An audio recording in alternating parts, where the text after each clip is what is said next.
My apologies about that. It seemed that my microphone was off. So let me just quickly go over that again.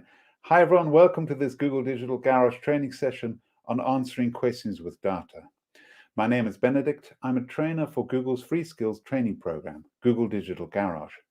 Just a bit about myself. I'm an experienced coding specialist and digital skills trainer, as well as having a background in the digital creative industry and worked in this sector for over 20 years. I would also like to introduce our amazing moderator, Roshane. Roshane will be answering all your different questions there in the chat, which you can see there on the right-hand side. Just a couple of things to help you with this, particularly with this talk and everything. If you have any problems with the screen, if it's not coming through clearly, please do try refreshing the page at any stage. Try refreshing the page. The other side is if you want to take part in the chat, and it's a great opportunity, so don't miss out on this opportunity. You will see it there on the right. You do need to have an account, but you can quite easily set it up. There is, for signing on and everything, a box on the right as well to help you. Okay. Also, there's a lot of different talks we're giving, and you can find them. There's a link down below, and you can click on it, and it's many different talks that we're giving. So great opportunity. So don't miss out on this, and all totally free of charge. Okay, so having covered all those different things, now let me get started with the talk now. We've covered all those areas. Okay, so beginning with this. All right. It's very, very important to understand the really important questions to ask about your online activity. Okay, knowing which tools to really use to find data about your business and understanding how to use analytics analytics data to actually grow your business. Because a lot of people I've asked, they know about it, they've got their results, everything's working fine, they're happy with all these different things, but often they're not actually going through the process of actually analyzing that information. And so that's a very, very important part, okay, as well. So those are the three sections we're going to be covering today in these 45 minutes. Okay. Just one question I'm going to ask all of you. If you can please communicate where you're signing on from. I can see it on my screen there. It'd be really nice. I'd love to welcome you from the different places that you're signing on.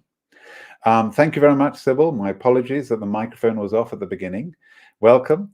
I'm not quite sure how to pronounce your name. It's CCCLO. Welcome as well. Burhain as well. Welcome. If you can communicate a little bit of where you're signing on from, that's really nice to find out the different parts of the world where you're signing on. I will keep my eye on that. There's a slight delay always. Meryl, you're signing on from England. Welcome. 10 Mr. Bomber from England. Excellent. Raghuvendra, I'll do my best for pronunciation, from India. Welcome. Aru Sanyin, signing on from Lagos State, Nigeria. Lovely. Welcome. And Burhain from Ethiopia. Welcome. And Mohad, Morocco. Lovely. Aru Sanyin, Nigeria. And CCCLO from the Philippines. Welcome. Cal from Greece. Lovely. And okay, so all of those different places. Now, don't forget, the captions should be coming just underneath. They should be coming up just underneath, but you've got to make sure that you do click on the button to turn on the captions. Now, it's all set up. I'm afraid if there's any issues with it and it's not coming through, my apologies. I can't actually do anything from where I'm sitting at the moment to fix any of that, but it should be coming through smoothly now. Okay. Yes, there will be a slight delay. Thank you, Fatima. There will be a slight delay with when I say something, it comes through into the captions. All right. Now, a couple of different questions. What I recommend as well is if you've got a pencil and paper, pen and paper, whichever you prefer, or digital source that you can actually use to type in, maybe in a document, whatever, it's really helpful to take notes whilst we're going through these different things, to ask yourself some of these different questions. For example, what are you really trying to achieve with particularly with the digital side? of your business and everything. What are you trying to achieve? Now, and also what questions do you really need to answer to help you achieve that particular goal? And which reports can help you find the answers that you need? Think about it really carefully. And then what are your next steps as a result? Okay. All right, let us now get started with that first section. What is my objective? It's so important. When we say objective, I'm talking about kind of going from your bricks and mortar, the goals of the business, to the objective, the digital objective, you could say, with your particular website and everything, and advertising and all the rest. Okay, let us get started. Now, we're going to be using a 4-step framework at getting answers from data, all right? So first of all, what is my objective, okay? Second, what questions do I need to actually address, and where do I get that information from? And then once you've got all that information, which a lot of people don't manage to follow through or don't follow through in the end, it's very important. What do I do with that information? Now, it's an overarching framework to help you with this whole process. And it also help you to make sure you've gone through all the different things. Just one thing I want to mention as well. If at any point you miss out on something and you want to find out that information, please do go back, and you can see this video up to 24 hours after I finish speaking, okay? And it's the same address and everything, same old address, and you can go back to any particular part of the talk that you want to cover again, or you missed out on something, to help you. Now, another thing as well, don't forget that you can sign up for another particular talk like the one I'm giving at the moment. You can see the links below. All right. All right, so let us get started here now. So what is my objective? Very, very important. So what are my objectives? So is it particularly things like, so there are many, many things you can track and measure using data from the internet. It can be quite overwhelming. But of course, the one reasonable question is, what is important to track and what's not? Because you've got to really center on those important elements. Now, your online objective should tie in to what your business is trying to achieve. So, for example, you might want to tell more people about your business. You might be particularly wanting to sell more of your product or service, or identify your most valuable customers. Or it could be finding new ways to engage with previous customers to keep them coming back. These are just some ideas, you know what I mean? That's not end or be all, but there are some ideas to help you get started, to work out what the particular objectives are, okay? Once you've done that, and if you can share some with Rashane, that will be fabulous, be really nice, because it's really nice when we can, if you put this down and put it down, pen to paper or pencil to paper, some of these different things, and get your brain thinking of these things. Next, of course, you need to ask yourself the right questions, okay? So the types of questions to ask about your business. Now, we're going to use what's called a REAN: reach, engage, activate, and nurture. As you can see there on the left-hand side of the screen. So reach here, so REAN particularly, it gives a structure framework to follow in Google Analytics, for example, and when using other online marketing tools to find the particular answers that you need to get. Now, this framework makes us think about the stages of a company's relationship or engagement with a customer. So you reach customers or bring them to your website through various methods, such as paid search, organic search, social media, and offline promotional activity, for example. So reach is an important element. Now, possibly you might have a lot of different, if you've got a lot of customers already, then it might be some of these following steps that we have in the REAN framework. But after they have actually arrived, you've got all those different customers, you might want to keep them engaged. Are they finding what they hope to actually find on your website? And which particular pages do they visit? How long do they spend on the particular pages? Then you actually need to activate them, which means get them to complete an action on the website that is important to you. So, for example, it could be, it doesn't only have to be for selling. If you're only, if you're providing different things, like signing up to your newsletter could be a thing, submit a contact form, or purchase something. So these might also be called conversions or goals. All right. And finally, you want to nurture your relationship with them to keep them coming back. Now, this could be through responding to reviews or special offers or remarketing ads, for example. So just to recap, reach, how did my customers get to my site? Engage, what did they look at and engage with? Activate, did any of my customers actually complete an action? For example, a booking, I wanted them to. Nurture, how can I get my customers to come back again? All right, so let's have a look. So reach, these are the kind of questions you could have relating to the different areas here. So it could be something like, how are people finding me online? What are my target customers searching for? Who is searching for me? And how can I expand my audience particularly? For example, engage questions. Okay, what are people engaging with once they've actually found me online? How are they actually behaving on my site? Which of my online communications are people engaging with most? All right. Activate questions. Which channels are actually driving bookings? Who is my customer and what are they buying on my site particularly? Okay. Nurture questions. Are my customers talking about my business online particularly? Do my customers buy from me again? Do they maintain interest in my site, with return visits? Do they read the different things I have on social media, for example? Or do they watch the videos you've got on YouTube, which is also part of social media? What particular things you can get from that? All right. So that's the first section that we've finished now. Now on to the second section that we're going to be discussing today. All right. Next, we're going to look at when to actually find the information you might need to answer your particular question. So where can I actually get that information? All right. Let's have a look now. Let's have a look. So the tools we can actually use to help us here, to actually gain insights and answer the questions we've been discussing so far.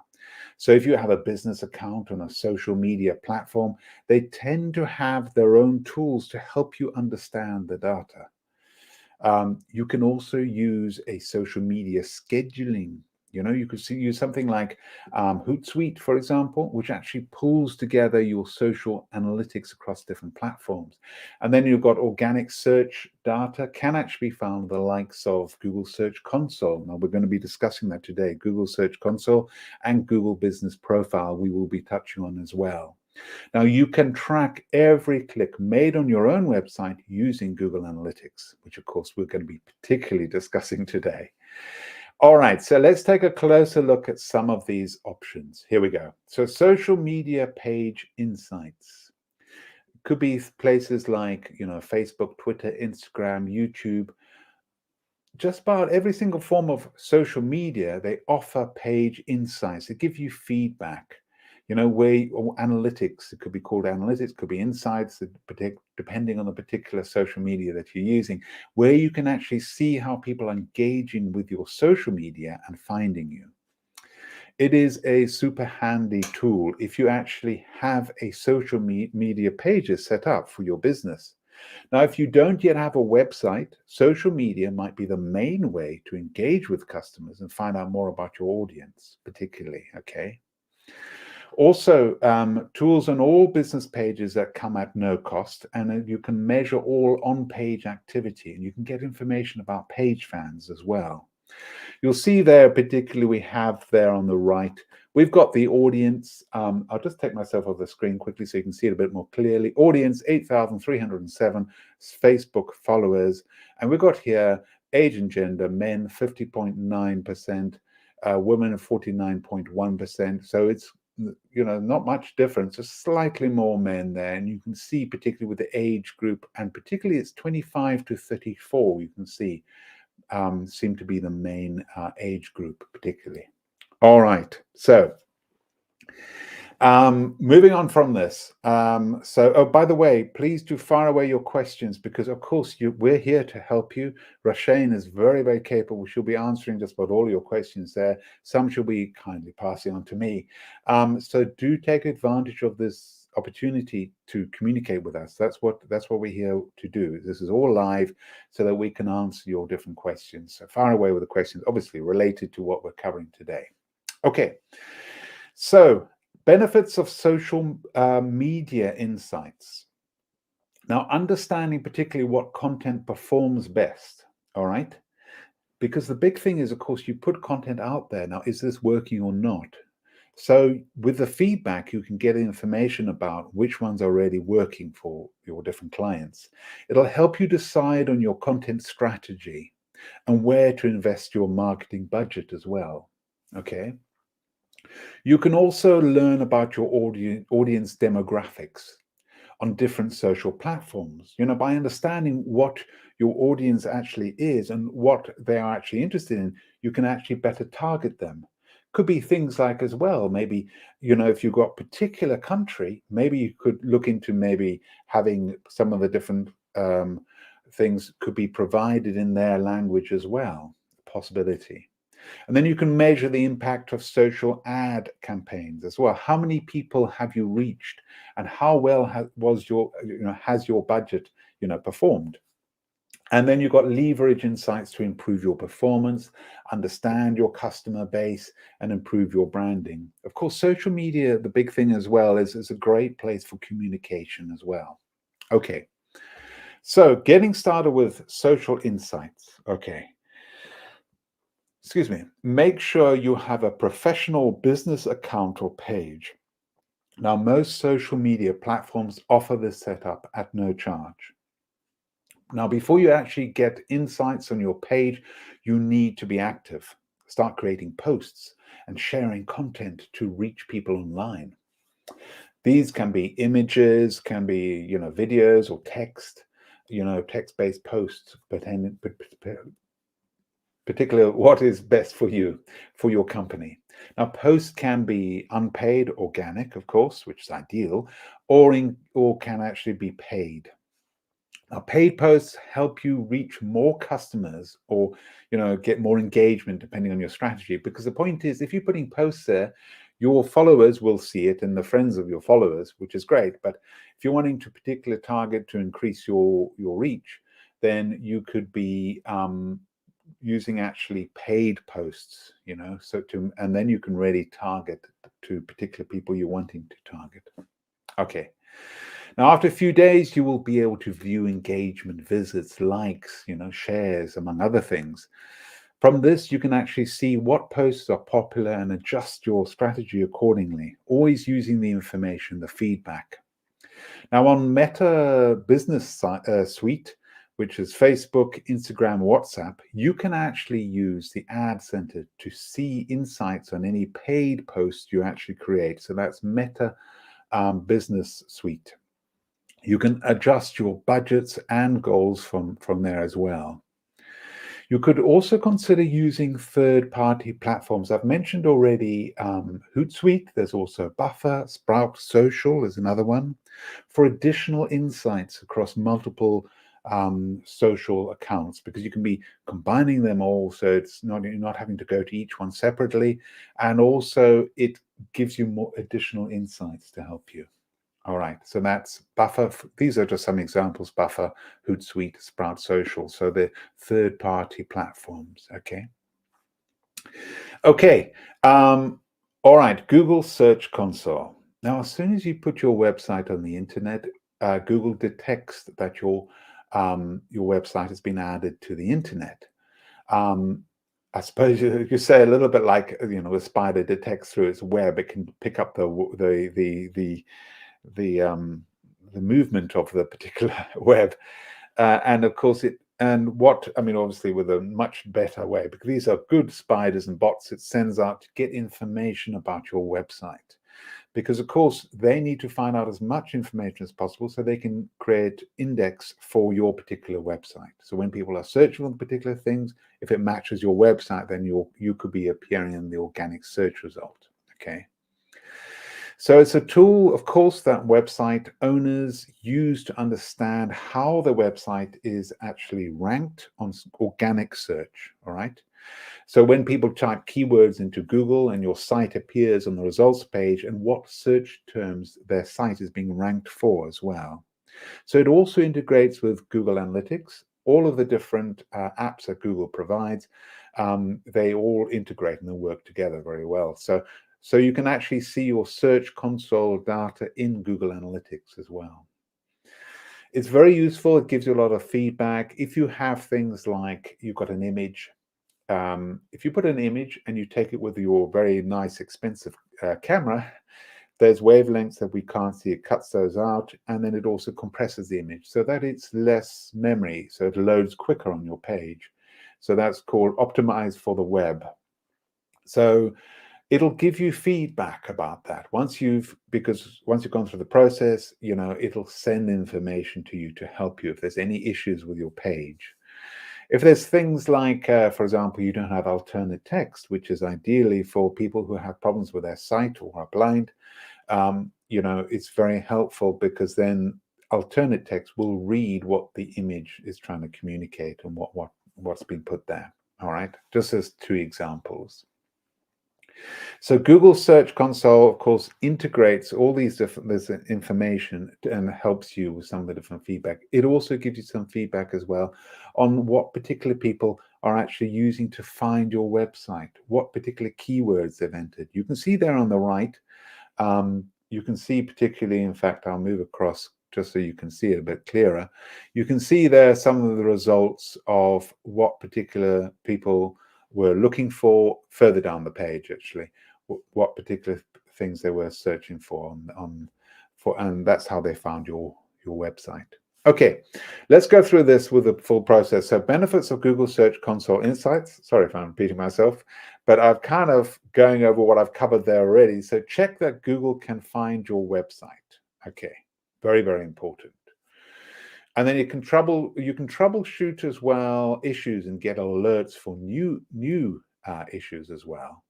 And you can monitor how often your site appears in Google search, particularly, and on which, and monitor how often your site and on which particular page appears on the Google search. And then you can also find out which search queries show your site. It's a great way to know how to write content and create your site so that Google can find you.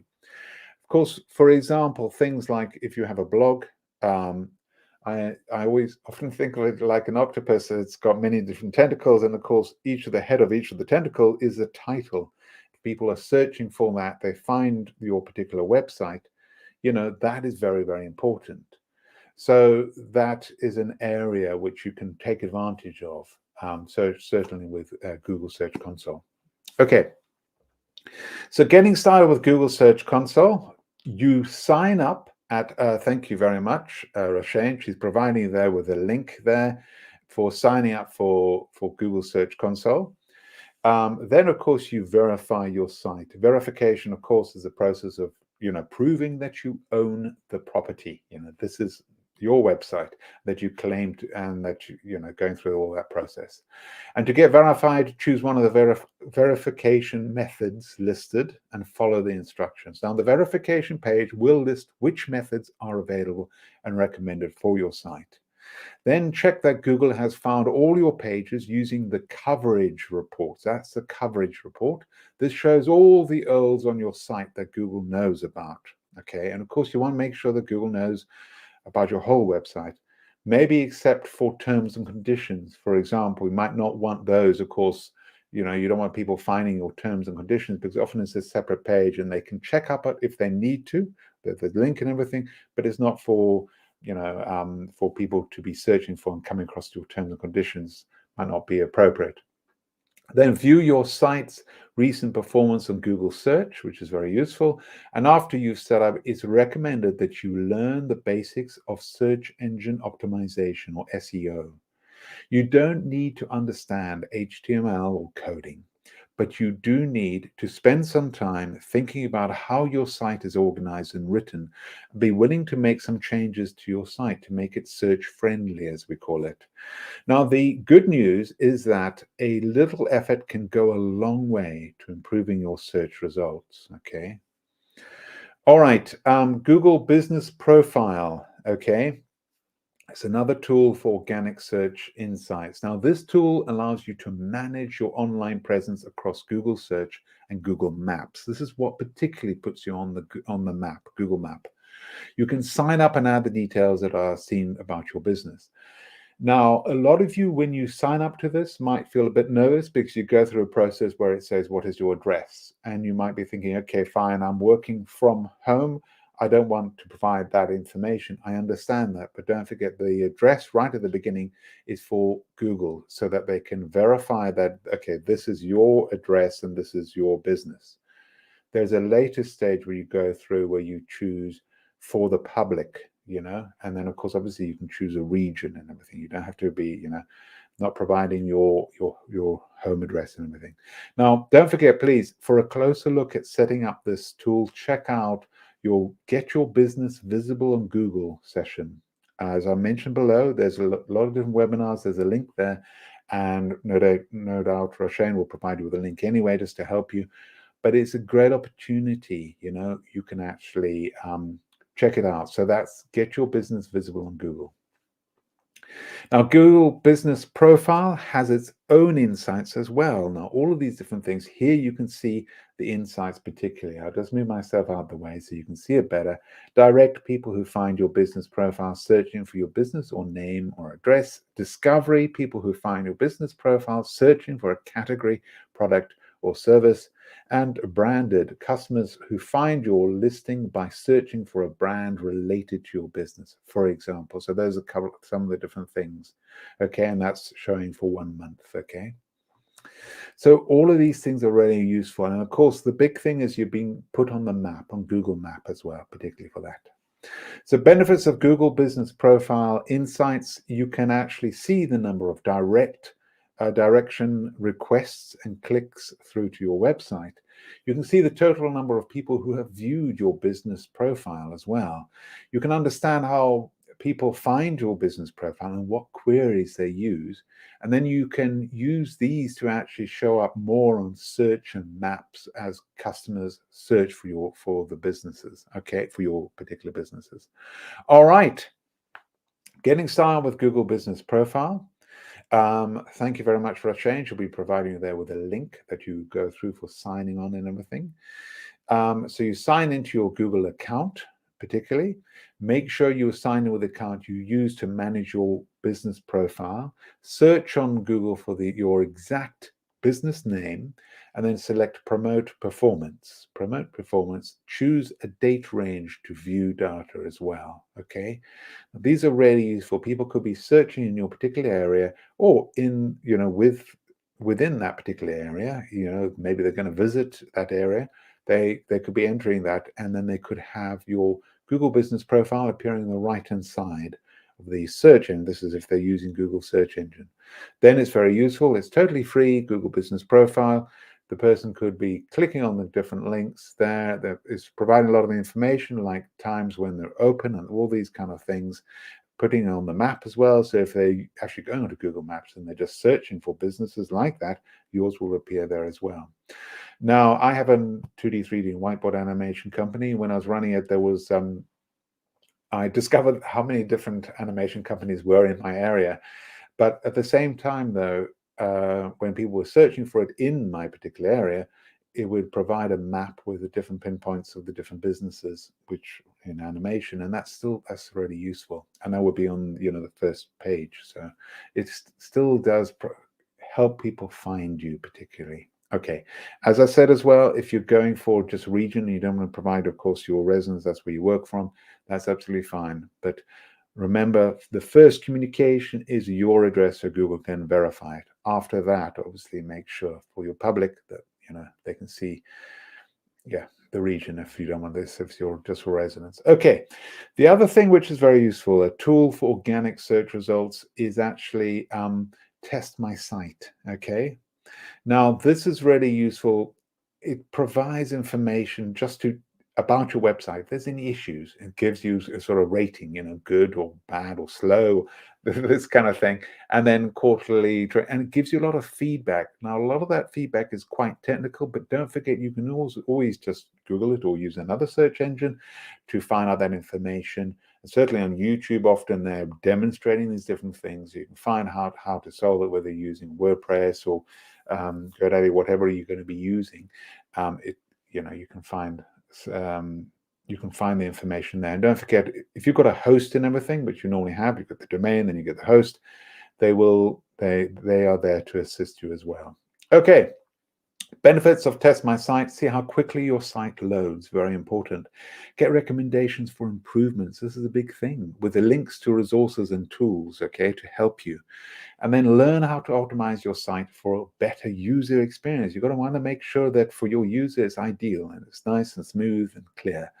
And get a full report on your website provided by Google, okay? So that's Test My Site. Thank you very much, Roshane, for the link. It's really useful. Just gives you free information to help you. Okay. Getting started with Test My Site. Okay, so there we go. We go on to visit, and thank you very much, Roshane. Roshane's providing the link there. HTTPS, Test My Site. Type in the URL you want to actually test. Review your rating and suggestions. Personalize your site and implement fixes. Of course, people are 40% more likely to spend more than they planned when they actually identify the shopping experience to be highly personalized. That's the whole point. You're wanting to make sure that it's ideal for them, it's personalized for them. You can make changes like being accessible from anywhere or in any device and personalizing the user experience. Then you can get a full report, like I mentioned, emailed to you with further recommendations. Share with your team to ensure your website works for you, not against you, of course. Okay, Google Analytics. Okay, now the last and most important tools we're going to look at today is Google Analytics, which I'm going to have to rush a bit. Google Analytics generates data from your website and gives you insights into the behavior of your visitors. Okay, the sign up at no charge. Most popular websites analytics tool monitors every click on your site. Okay, so benefits of Google Analytics: evaluate your marketing performance, understand engagement, get to know your site users and their particular behaviors. Where do they go? What do they have a look at? How long do they spend on these different things? Link with other products for a comprehensive view. Okay, I'm going to quickly go on to the questions because I've just got to move on to the last section, which of course here with going through setting up Google Analytics and everything. Arosanyan, sorry, Arosanyan. Is the image quality on your website a factor for how well people visit and engage? Very good point. Very good question, Arosanyan. It's important that you make very professional photos that are nice and clear. You've got the thing which is very visible there. We do talk a little bit more about this. I think it's on setting up live shows as well. We do talk about things like camera work and all the rest and the sound. So yes, it's important that it's very professional, looks very recommended. People can see clearly what it is and that relates to what you're saying and everything. I hope that helps, Arosanyan. Okay, let's move on to the last section now. What do I do with that information, which is so important? Let's go through this now. Now, I just want to quickly say that Google Analytics is a new version of Universal Analytics launched in 2020. Now, if you have started using Google Analytics since then, in 2020, then this will be your default experience. Be set up automatically with Google Analytics 4. The way you can tell Google Analytics 3, which is a previous version, you go into analytics.google.com, you go into admin, which is a cog bottom left. How many columns do you see in front of you? If you see 3, you're on Google Analytics 3. If you see 2, you're on Google Analytics version 4. Okay. And of course, you may need to update to Google Analytics 4, can be created alongside Universal Analytics. So you can have both running at the same time. But historical data is not moved to Google Analytics 4, which is very important. So you may end up losing some historical data when you move across. Now, the main update is that Google Analytics 4 is more intelligent with machine learning at its core to find insights, trends, and predictions. You can get a complete understanding of your customer across devices and platforms, view web and app interactions together. Okay. All right, so that's a quick run through of that. A couple of the different things. Now, yes, just one thing. If you've started with if you're still with Google Analytics version 3, I do still recommend Google Analytics, Google Analytics Academy. Thank you very much, Roshane. She'll provide you there with a link. Very useful. Go through the whole process, beginners, intermediate, advanced. It's totally at no charge, and you can get to know Google Analytics with that. Halfway through next year, everything is going to be changing onto Google Analytics version 4. So it's quite important that you do get to know a little bit about it. If you're on Google Analytics 4, don't forget you can go onto YouTube. I do recommend, make sure you maybe, I mean, obviously there's a lot of third parties, and that's absolutely fine. Not knocking that at all, but maybe start off with some of the Google videos, because there are some. If you just type in Google Analytics 4, you'll be able to find some of those, and you can normally recognize them when they're kind of Google-based, quite a sort of simple background and everything, light colors and everything, and obviously very professional. You go through that process to help you. Okay. All right. How to get started with Google Analytics 4. If you are still with Google Analytics 3, of course, it used to be look for tracking ID. Now, with this one, it is different. Google Analytics, it is different because you actually go across to the admin, which is a cog at the bottom left.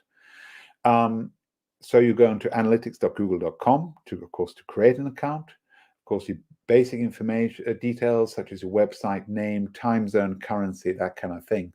Then, of course, you actually set up your data stream because so now it's no longer tracking ID. Now you go into the data stream. Second column, when you're an admin, second column on a property, you will see there's data stream. You click on data stream. If you've got more than one website, you click on the correct website that it is. You will see there on the right-hand side, let me just show you there quickly. You will see there the stream URL on the top left. And then on the top right there, you've got measurement ID. Now, this is what you're going to be using particularly. You are going to be using that on all the header of all the different pages of your website. Very important. The other side is as well, further down, there will be a G tag as well. G tag is becoming much more important as well. We can be using. Okay. So how to get started with Google Analytics 4. Okay, so you will need to copy the tag or measurement ID and add it to your site. Now, often tag is quite useful, and often you need to have a little bit of both. So you can see there the G tag there on the right-hand side. Let me just move myself out the way again. So you've got global site tag, gtag.js. Use this if you're using Website Builder or CMS hosted site, so you can actually put that, copy all of that, and put it into your website. All right. And of course, once set up, it can take up to 30 minutes for data collection to start. And then, of course, you can see in the graphs and everything that everything's set up. Okay. How to switch to Google Analytics. All right. If you're already using Google Analytics and would like to get started with GA4, you can follow simple steps to get started. Usually you can use your existing tag, log into your account, navigate to admin, choose the property you'd like to set up, GA4, for example, and then click on GA4 Setup Assistant and follow the steps. Okay, now that we're all set up, let's move on to our final question, what to do with the data once it's collected. Okay, so what do I do with that information? We've got a 4-step framework of getting answers from data. So getting the right answers involves asking the right questions. As you know, I've said right from the beginning, this is our overarching framework for today's data session. Now, it is a framework for thinking about the types of goals or objectives you should be setting to measure the success of your business online. So, Google Analytics reports. Now, the report snapshot is the first page you will see when you open Google Analytics. It gives you an overview of key data from different reports and highlights insights. Now, the snapshots from multiple reports displayed as cards, you can actually can be used to jump into reports and further explore analytics. Now, insights, unusual changes, emerging trends, and other insights about your site or app, which is very, very, very useful. Analytics has its own language, so if you don't understand any of the terms, then hover on the question mark beside them for an explanation. For example, you may see the number of visits is different than visitors because one person visitor can come back for multiple visits. And of course, as well, you can discover who your users are by geographic location, discover how you acquire them, and visits and when they visit. And you will see particularly there, you've got acquisitions, engagement, monetization, and retention. Now, some things with Google Analytics version 3, it used to be called behavior, now it's called engagement, and it used to be called conversion, now it's called monetization, just to help you a little bit if you're coming from Google Analytics version 3. Okay. Now, the big thing here is understanding the 4 areas of reporting. So acquisition, where are my users coming from? Reach. Engagement, how are my users behaving on my site? Engage. Used to be called behavior, remember. Monetization used to be called conversion with Google Analytics version 3. How are users spending money? Activate. And then retention, are users returning? Nurture. Okay, so all of those different areas to help you, making sure that you're taking advantage of Google Analytics to the best you can. So using Rhiannon to ask the right questions. How are people finding me online? So we're going to run through the Rhiannon questions we covered, and be using Google Analytics particularly to help you now. How are people finding me online? Let me take myself off again. Reach, where are my users coming from? Now you can see particularly, you can go across and actually use this information here. You go into acquisition, user acquisition. So remember that acquisition, user acquisition, and you can see the different information that's being provided to you there. So you can see the marketing channels that are driving new users to your site. In this particular example, the most new users are coming from organic search. Do you see there top? Organic search right underneath direct, underneath display. So you've got all that information to help you. All right. Okay, running out of breath. Okay, so how are people finding me online? The reach. So what can you actually do with all of that information? You can identify which search terms are driving organic traffic. You can look to improve links from, social media platforms, or you could develop relationships with referral websites. These are just some ideas. There's no right or wrong here, just some ideas to get you started thinking about them. So using Rhiannon to ask the right questions, what are people engaging with when they find me online? Let's go across now. Now, don't forget, please, when you've actually found all these different things, you can put them onto your dashboard. You can always use the dashboard, put the things that you're going to check a lot, put them on the dashboard, you can just go there. It's on your dashboard, it's all there. All right. Okay. What are people engaging with when they find me online? Okay, so now the engagement report gives insights into how users interact with your site. Okay, so we're going on to engagement and we're looking at the overview here. All right, this could include average engagement time, recent site events set up by you, but can include, for example, viewing a product, most viewed pages, click-through rates, and a lot more. Okay, so you can see the graphs and everything, a lot of information there to help you. Okay, so the big thing now, of course, is what are people engaging with when they find me online? What can you do with this information? Sorry, just getting some water. Firstly, you could learn which pages are not getting any views, why. You could look at the different reasons, create more interesting content for them. If you have a video on a page and people hang around on that page for longer than it takes to play, then maybe they're finding it interesting, If they all leave partway through, what is putting them off? We get lots of traffic to a page, but a high bounce rate, then we need to check if we're showing them what they want to see when we actually get them there. We can also see if any of our processes need reviewing. Lots of abandoned baskets, for example, might tell us there's a problem with the checkout. Okay.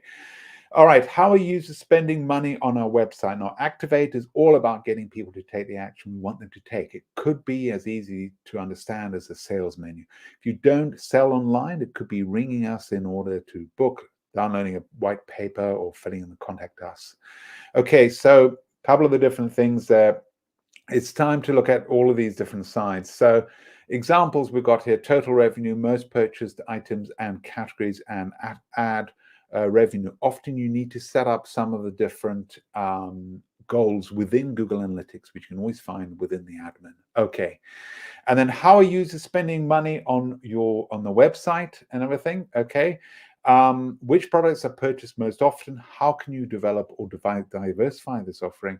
See the products that are most often viewed, add to basket and purchased, perhaps your most viewed, your next bestseller. Okay, using Rian to ask the right questions, nurturing. Okay, are visitors returning to my website? So new versus returning users, percentage of new users who return each day, average engagement time for returning visitors. Okay, so a couple of the different things. How often do visitors return to my site? In what date range, time frame do they return? What can you do to improve return results? Questions. Raghavendra, Google provide a tool for optimizing images. Yes, absolutely. Well, there's many different, Canva is, for example, a free piece of software. You can optimize images for the web. Don't forget it's optimized for the web. So there's many different things online. And of course, if you're using Photoshop or whatever, there will always be ways of doing it through that. Suresha, does Google read the image hidden details also from the same visitor will be counted to in the analytics? No, hidden details we can't give much information about, because if it's done as not, and then people want to keep completely anonymous, then of course some of the information they can't give, but they will still track. They will be able to get the information. Someone has visited that site, yes, but they can't go much further because people are not refusing to provide that for Google. Sybil, how do I remove myself from my Google Analytics? So if you're wanting to close down Google Analytics, there is, okay, we do cover Google Analytics. You best recommended, because I can't go through the whole thing, but you can delete the account with Google Analytics. You can go through that process. Do check that quickly on YouTube and they'll be able to help you there. Okay. All right.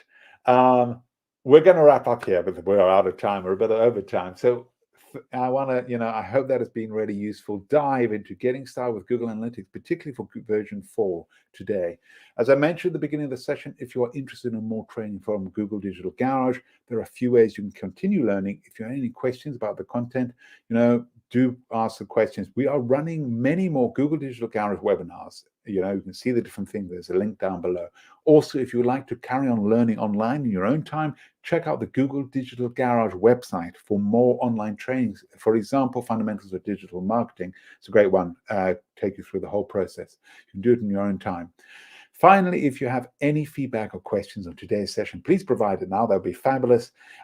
Also, if you want to go even further, there's team at thedigitalgarage.co.uk, which is also at the bottom of the description below. I want to thank everyone for joining today. We really do look forward to welcoming you again to another Google Digital Garage training session. Oh, and before I say anything, I want to thank Rashane. She's been great, been fabulous. And I want to thank all of you for all your fabulous questions. We hope to see you again soon. Thank you.